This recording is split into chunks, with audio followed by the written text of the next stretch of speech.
Hello, I'm Father Tom McKenna, Vincentian priest. I'm happy to be here at the Center, Vincent Hall, Young Adult Center, to talk to you about the season of Advent. And as you know, it's one of a number of seasons in the church year, Lent and Christmas season, of course, and Easter, and so forth. But this idea of seasons, why talk about seasons? What does it do to talk about seasons? Well, I think it's somewhat like what different kinds of music can do to the people who listen to the music, to us. If you have rap music on, you feel kind of fired up, excited. It gets you moving. If you put smooth jazz on, it's kind of mellow and it gets you relaxed. If you were trying to get a little baby to go to sleep, you'd sing a lullaby, and that's peaceful and it eases us into sleep. And my point is that different kinds of music lead us, to move us into different kinds of moods, different kinds of spaces. They take us, as it were, through a door, and they conjure up a number of sensations, any sensations inside. They hold out certain tones or certain chords that get inside us and would have us follow behind that mood, follow it into that space, go through that door into that space. Well, the Advent season takes us into a certain kind of place, a certain kind of emotional space, you might say, a certain feeling zone. Advent is one of the seasons, or it is a season, that teases us out of one mood and takes us into another. It takes us into a particular channel, or it makes us follow a certain thread in our relationship to God. And the word Advent itself is a clue. Ad meaning toward something, and vent is from the word meaning coming. And so Advent means literally toward the coming. It works to kind of lean us in that direction, the direction of the future. It works to tilt us in the direction of what is coming up, what's coming around the corner. And so it's that feeling of expectancy. And there's a nice word, it teases us into that feeling of what's coming up. And who is coming up? And of course in Advent, it's the coming of God into our world. Coming of God to become one of us as Jesus Christ. I was trying to think of an example of this mood, what this mood feels like when somebody is in it, somebody feels it. And I thought of a time that I was at an airport and I had time to kill, and I was hanging out by the exit door. And there were lots of other people there with me. They were kind of bored and just killing time, hands in their pockets and so forth. But there was one group of about 10 family members, and they were very different from all the rest of us standing around. They were setting up a table, and they were putting balloons on the table. And there were lights that they had there and different signs that they had up. And they were getting louder and more excited as the minutes went by. Their attitude was very, very different. Very, very a different set of attitudes and behaviors from the rest of the people there, and me included. They were all taken up in what you might call expectation, anticipation. And they were anticipating their brother and son coming home from Afghanistan. And of course, when he came through that door, they all jumped up and yelled and celebrated. But my focus here is not on when he actually came, but what about those minutes before he came through the door? What about their changed behavior and their changed attitudes, their changed moods in regard to something that was not yet here, something that was still coming? You might say that they were leaning into the future. They were feeling the future even before it got here. They were tilting in the direction of what's still ahead. And that's the Advent feeling. That's the Advent mood. An active anticipation of an arrival. An arrival, of course, of this child who is the God person, God among us, Jesus. Now, Advent works to set up this mood. It does different things. It adds different things to the scene.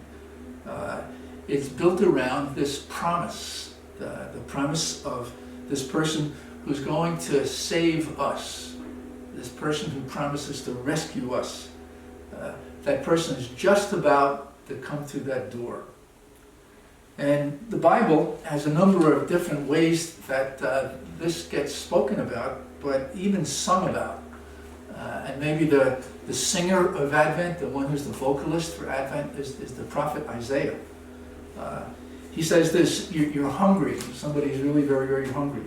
And he writes this, on this mountain, Yahweh will prepare for all peoples a banquet of rich food, a banquet of fine wines, foods rich and juicy, fine strained wines. So we're hungry, and he's holding out this banquet in front of us. There's a time when we are all upset. There's chaos all around us. We're very, very frightened. And Isaiah comes along and says, God will destroy death forever.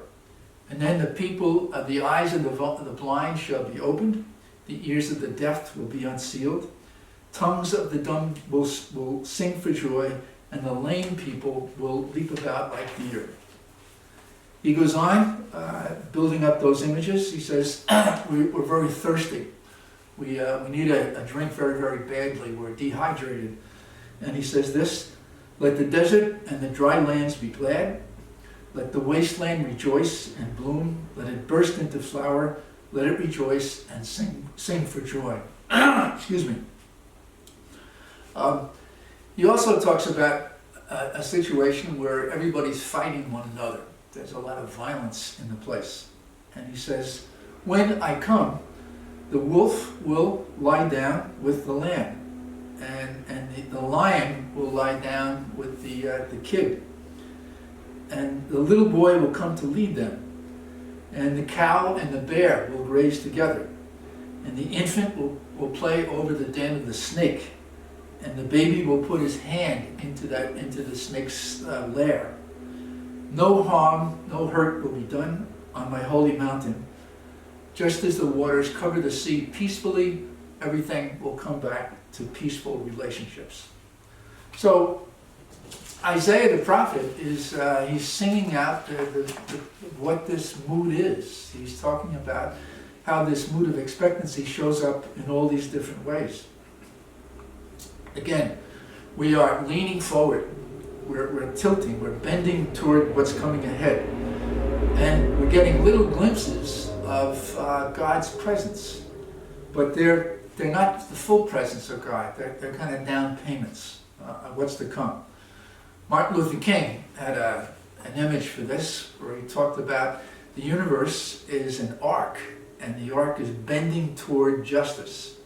The justice isn't here yet, but it's bending toward the full play, bending toward the full presence of justice in the world. So all of this is getting us to turn our attention to a certain sensation, a certain strain, a certain chord in our experience, in our own experience. In other words, we feel this inside at different times. And what I'm talking about is the deep longings that people have, the restlessness that you can have from time to time. What is it that you're looking forward to? What is it that you're yearning for with all your heart? And so things like full happiness, perfect peace, loving connections with other people, fairness, that there might be justice in the world, prosperity, that people who are enemies would reconcile with one another, that people who don't get any respect for their dignity would get that respect. These are longings deep inside everybody. And their voices, they're these impulses that are coming up from inside. They wake us up to what's deepest inside us, our deepest desires. They wake us up for a fullness that's not here yet, but is just ahead of us. And going back to that example of that soldier, that beloved soldier coming through the door, how the people are just before he comes into the door. If we look around us in Advent, we catch little signals of what this mood is like. For instance, it's getting darker and darker as we come into these months. And as you go out into the streets, people are starting to put lights up in the dark. Now they're just little lights so far, not Christmas isn't here yet, but yet you get that sense that there's something just out there, just ahead of us. You listen to the music. O come all ye faithful. Come in the future, coming toward us. There's a Greek word, Maranatha, it might even be a Hebrew word, but it says, Maranatha, come Lord Jesus. Jesus is not here yet, is still coming. Or the one about the wise men, the we three kings of Orient are. And what are we doing? We're following yonder star. The star's out ahead of us. We're not there yet, but we're following that star. And then we have the custom of the 4 Advent candles.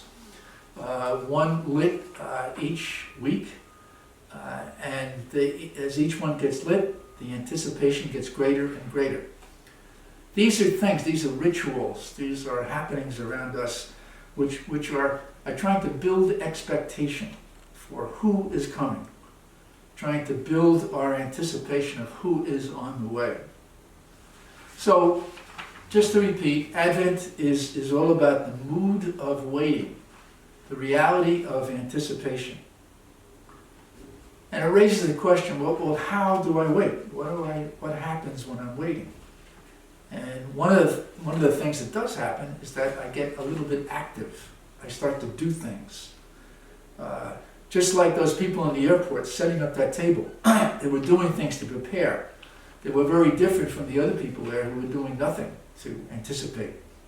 They were taking actions to become more ready to receive who it is that's coming. So we're talking about receiving God, becoming more attentive to how it is we can receive God. Well, this God has many, many characteristics, and one is this God in Jesus has a lot of solidarity with people who are poor, people who are needy. So that's why you would have things like clothing drives for people who have trouble getting clothes for the winter, staying warm for the winter. Why we'd have food collections. Why somebody might go out shopping for an elderly neighbor who can't get out. Why somebody would work to bring about better education in the city. Equal dignity, treatment for everybody, equal treatment for everybody. Efforts against racism, work to bring about justice. These are all activities which try to get ready for the coming of God. Jesus, who is coming, is building up the kingdom of God on earth. And so what can I do to make the world readier, more ready to take in that kingdom? A good example is if I live in a place where everybody is taking bribes and there's corruption all over the place, how do I try to change that so it makes it easier for people to be honest? It's difficult to be honest in a place where everybody is dishonest. Well, how do I work against that? How do I make it ready for the kingdom of honesty to come and show up? So that's one way, acting. Acting as a way to try to be more receptive to, and let the people around me be more receptive to God's coming. Another way is just listening, just being quiet, just becoming able to be more aware of the different stirrings, the inner stirrings, the faint stirrings, the different pulls and pushes that are going on inside us. It's hard to be quiet at right before Christmas. There's the craziness of all the preparations and the shopping and all the different gatherings people have.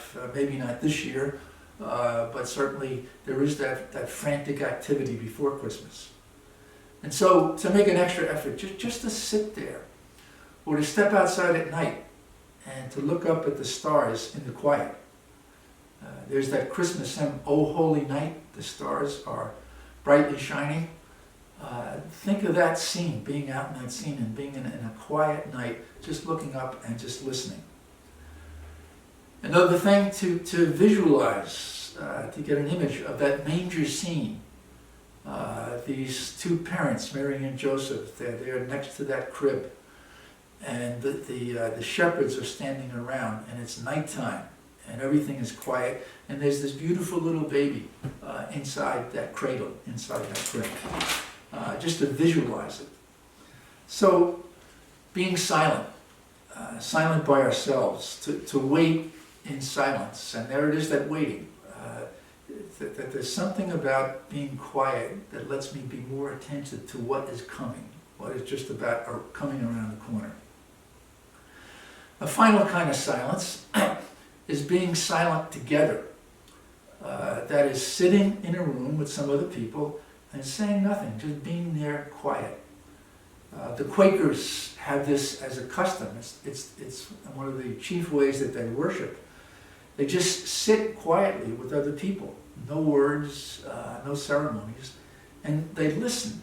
Listen for the stirring of God inside themselves, and listen for the stirring of God in the other people who are sitting in the room, because God is always there, and God is always saying something. God is always moving inside us, but we have to be quiet to do it.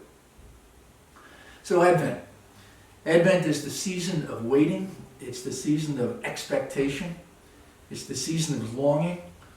It's the season of standing on my tiptoes, waiting for something to come to me.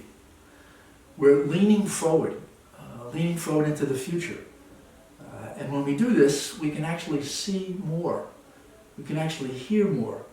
We can act to bring about more welcome to the God who's coming. If you can think again of those people in the airport, they're looking down this corridor at who's coming, and they're a lot more attentive, and they see many more things in that corridor than the other people who are just standing around. So Advent is the season of leaning forward. It's the season of waiting. It's the season of trying to be more alert to the presence of God. And it's the season of trying to make the world more receptive to God's coming. This God who's the God of peace and justice and love and reconciliation and all these things. Advent, the season of waiting. Thank you.